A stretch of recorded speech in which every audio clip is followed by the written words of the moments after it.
This game might be the best baseball game on the NES. I'm not kidding. This is one of the most fun and addicting games I've ever played.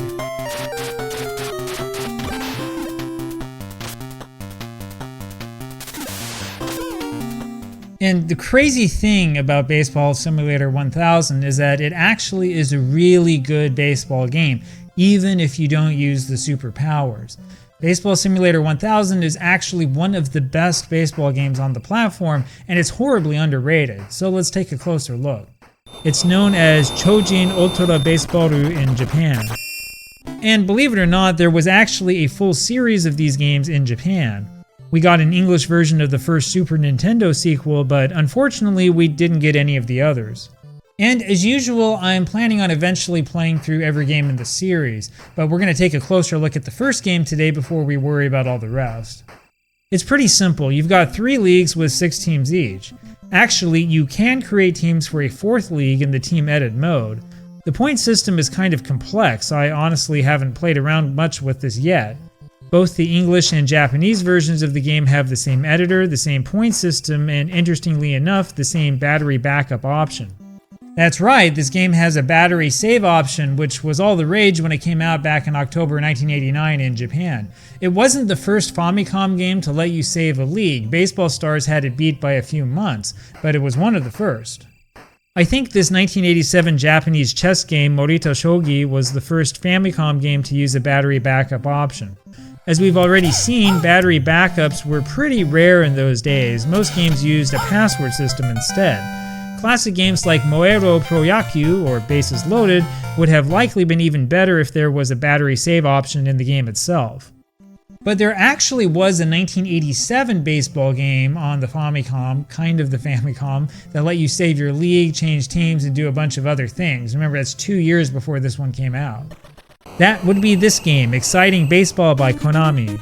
As you can see, it was a Famicom Disk System game. Since the Famicom Disk System was basically a floppy drive, it was easy to save your progress directly to the disk. But the price you had to pay were the crazy loading times. So if you watched me quickly click through and create a new team, it might look painless and easy. But what you're not seeing is all the time I spend waiting for the game to load and save. And then you have to take the disc out and turn it upside down over and over again. Now, Exciting Baseball is simply an awful game. This is arguably the worst 8-bit baseball game of all time, and that's not just because of the loading time. And of course, I'll have more to say in another video about this one. Well, the cool thing about the battery save feature is that you didn't need to worry about all that time loading and constantly turning the disc over. The problem, though, is that you did need to worry about turning off your system the proper way. And as many of you remember, the battery had a tendency to glitch out and do really weird things to your stats. Now, as I mentioned, Baseball Stars came out in Japan about 5 months before超人ウルトラベースボール. However, I think these 2 games are 2 of the earliest Famicom baseball games to have any sort of save feature. And the cool thing about超人ウルトラベースボールis that you can have a 6-team league play a schedule as long as 130 games. Or, in the NES version, you can extend the schedule up to 165 games, which is totally crazy. Like Baseball Stars, the schedule is largely customizable. Unlike Baseball Stars, however, there are 6 stadiums to choose from, something that was also all the rage among baseball games back then. Oh yeah, and then you've got the crazy superpowers as well. The superpower system in this game alone makes it a must-play. In my mind, those superpowers make this game one of the best sports games on the NES, period. It's a fantastic system that is really well designed. Okay, these are called ultra plays in the English language manual. You've got 10 different ultra pitches that you can encounter. Every pitcher has 2 ultra pitches in his inventory. Some will turn the ball to fire, some make the ball travel incredibly fast, and some will turn the ball into 3 different balls, making it almost impossible to hit. Each of these ultra pitches takes up 3 ultra points. That alone is really cool. If you're in a pinch, you can rely on a super pitch to try to get yourself out of it. It gives you a ton of options. There's a lot of strategy that you don't see in most games with linear and predictable fatigue systems. Hitters also have 10 ultra hits to choose from. Every hitter has one pre-programmed.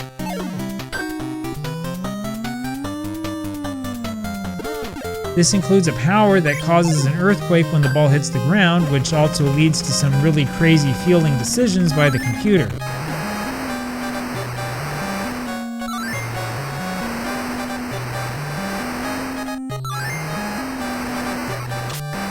There's also a missile that will knock the fielder back to the wall. There's one that causes the ball to bounce in a totally bizarre direction. And of course there's more. Each of those ultra hits also costs 3 ultra points. And so you've got to ration your points out carefully. You don't necessarily want to use them all up early, unless of course you think you can get ahead by more than 10 runs and win the game early. There are also 5 ultra fielding plays, but I haven't actually messed around with any of those yet. And I really need to emphasize just how strategic those ultra points can be. For example, ultra pitches generally cannot be hit unless the batter uses ultra points as well. It means that you can force the team at bat to use ultra points if you plan it out right. And there's always a question about whether now is the right time to use your points or not.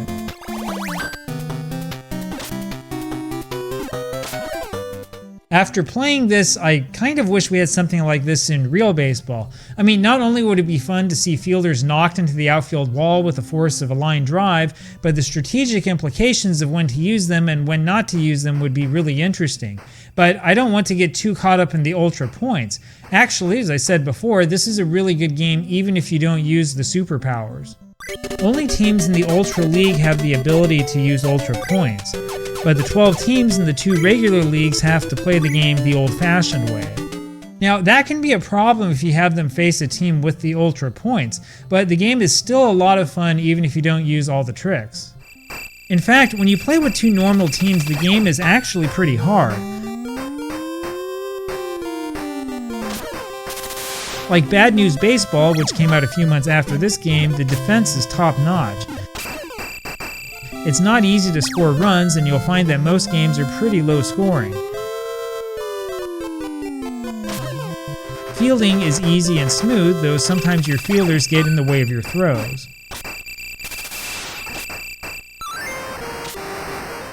Now, the other really interesting thing about this game is that the English version is actually better than the Japanese version, and that's something that we haven't seen yet. When the ball is pitched, the Japanese version shows the pitcher's eyes.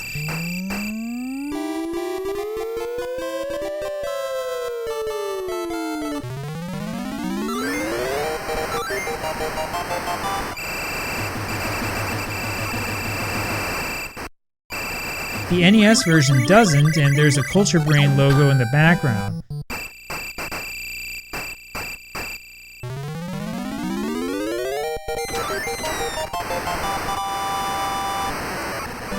However, the NES version feels a little bit more stable and a little bit faster. I noticed slowdowns while fielding in both versions.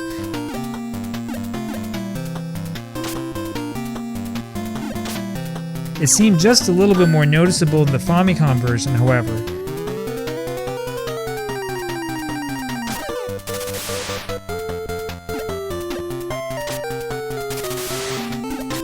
And the fielders in the NES version seem to be faster in general.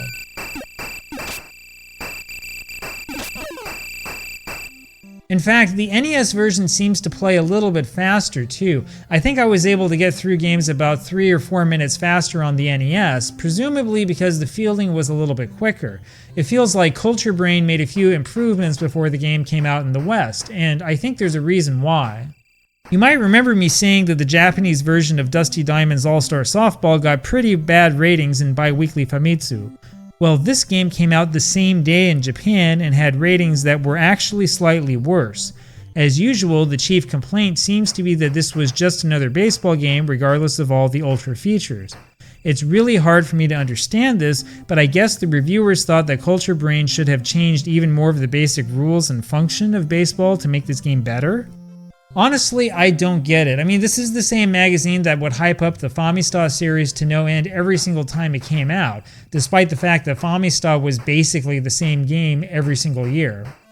Now, the Famista series is good, don't get me wrong, but Baseball Simulator 1000 offers a lot more gameplay variety.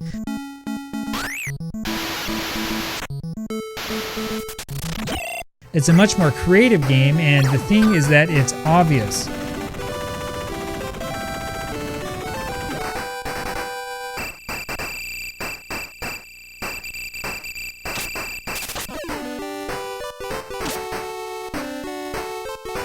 And at its core, it's also a very well balanced and very well designed baseball game.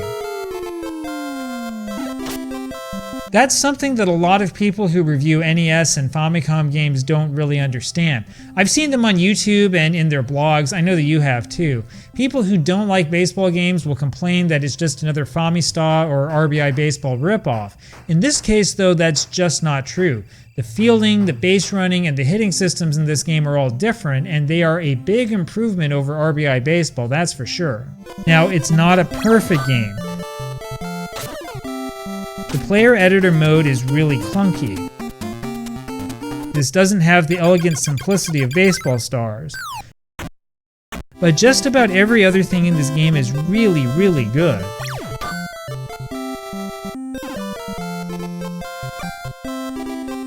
Seriously, I could play this game all day long.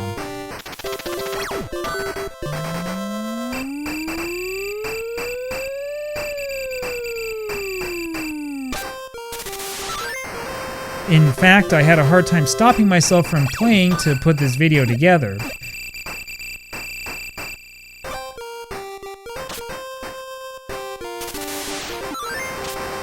It's a fantastic game, and this really is one of the best baseball games on the NES. Okay, I don't know if this is the best.